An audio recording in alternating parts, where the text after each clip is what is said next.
Let's learn about organizing Azure resources and managing resource organization. I've logged in to the Azure portal, which you can find on portal.azure.com. What you see here are a few Azure resources. Some of them are resources that I created specifically for this course. Others are just live resources that are in use because this is my personal Azure account and tenant you're looking at. And that immediately brings me to what it all starts with, and that is an account and a tenant. On the top right side of the screen here, you can see your account and the current tenant. You can click on it to potentially switch accounts. I have multiple accounts, so I could potentially switch to one of the other ones. The account is stored in a tenant. And a tenant, that is essentially a dedicated instance of Entra ID. Entra ID, which you can go to by clicking on the Microsoft Entra ID button here, is essentially a container in which your company's accounts live and in which you can manage their identity and level of access. It used to be called Azure Active Directory. By default, you'll only have one, and for this current account, I also only have one. It's named Marvin, and this is the tenant ID you can see here, but you can potentially have multiple tenants. So that's the first part, the account and the tenant or tenants. Then, linked to an account are one or more subscriptions. You can go there by clicking the search box on top here and searching for subscriptions. I only have one, as this is my personal account here, but it is quite common for companies to have multiple subscriptions. A subscription is tied to billing. So if a company has multiple departments, it's not uncommon to have one subscription per department. For example, a .NET department and a Java department in an IT consultancy firm, or a data department and a sales department. They may all have their own subscription. And that makes it easier to manage and verify where the costs are coming from. Let's go to the home page again. In the hierarchy, right underneath a subscription are one or more resource groups. And right underneath the resource group are one or more resources. Everything you create in Azure is a resource. You can create app services, functions, SQL servers or databases, and so on. All of those are resources in Azure. A resource group, then, is simply a way to group resources. So let me have a look at my recent resources. And let me open a resource group, AppDev RG Dev WE Order MGMT, which I created specifically for this course.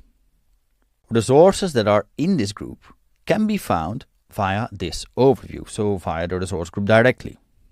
They can also be managed and deleted from here. So this makes managing your resources easier. Every resource must be in a resource group. That's the only rule there really is regarding this.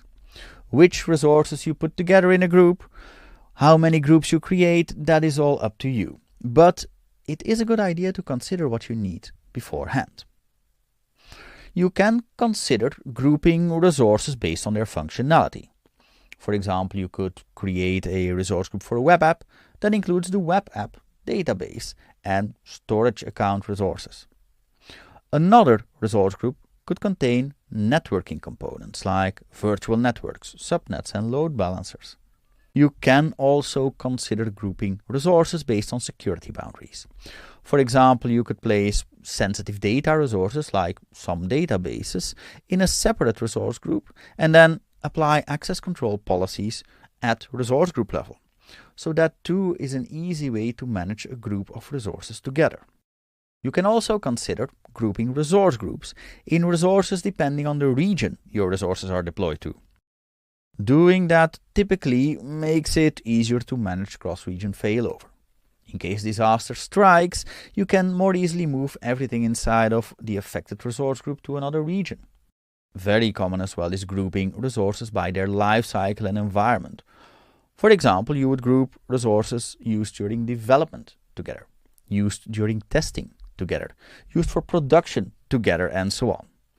This makes it easier to manage updates, backups, and scaling. And of course, more options are possible as well, as are combinations.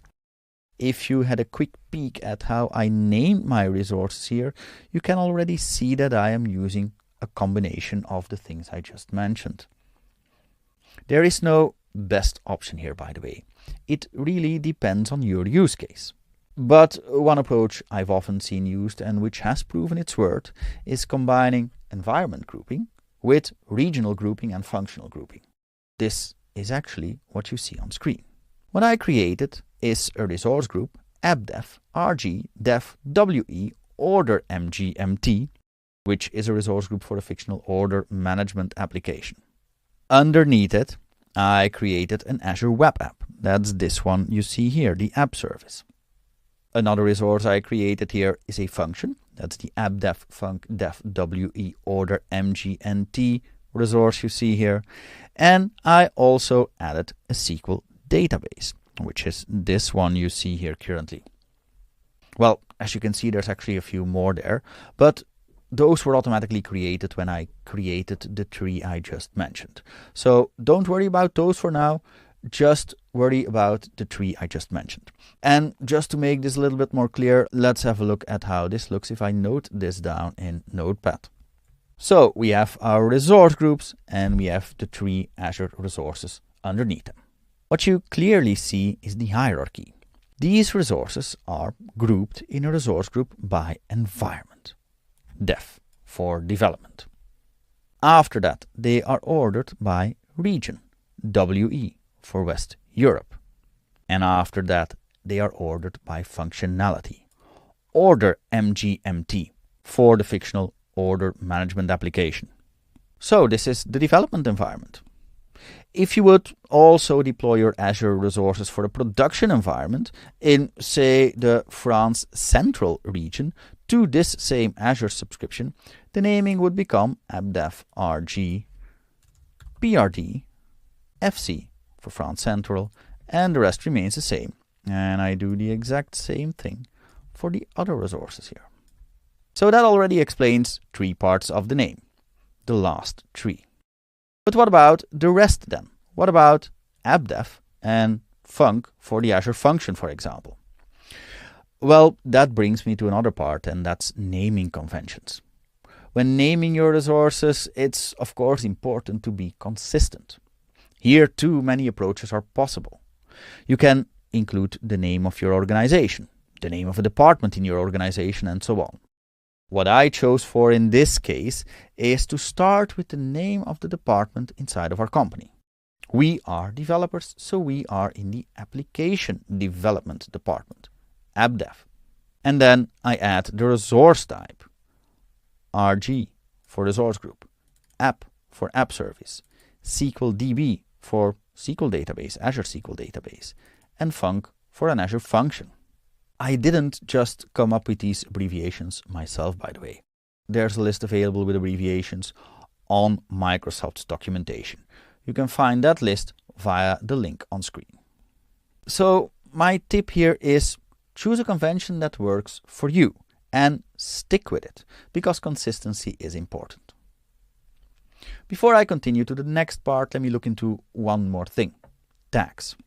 At level of each resource and resource group, you can find a tags menu item in the menu on the left, and that opens the tags blade. A tag is a piece of metadata you can add to a resource, metadata that is not part of the name of the resource. It's thus an additional way to organize your resources and to make them easier to find, maybe easier to filter on or include in a billing report. Common tags are the business unit, the accountable team, the cost center, and so on, which I included for the demo.